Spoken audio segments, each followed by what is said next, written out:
తుమ్మదలాల వంటి పాదాల కోసం. పగుళ్ళు ఇతర సమస్యలు బాధిస్తుంటే గోరువెచ్చని నీటిలో కాసేపు పాదాల నుంచి బ్రష్తో శుభ్రపరచాలి.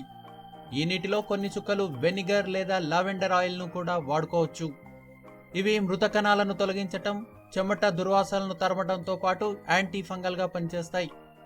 మాయిశ్చరైజర్ వంటివి అప్లై చేస్తుండాలి. ఫుట్ క్రీమ్ను క్రమం తప్పకుండా రాస్తుండాలి. సౌకర్యంగా అనువుగా ఉండే పాదరక్షలు మాత్రమే వాడుకోవాలి. వీటిని బట్టి నడకలో మార్పులుంటాయని గమనించాలి. కాళ్లాందం బయటపడాలనుకునేవారు మోడర్న్ డ్రెస్సులను ఆశ్రయించాలి. డయాబెటీస్ ఉన్నవారైతే ఎప్పటికప్పుడు పాదాల సంరక్షణపై తగిన జాగ్రత్తలు తీసుకుంటూ వైద్య సలహాలను పాటిస్తూ ఉండాలి. ఇంతగా మగు అందాన్ని ఇనుమడింపచేసే పాదాలకు ఈపాటి మెలకువలు అవసరమే కదా మరి.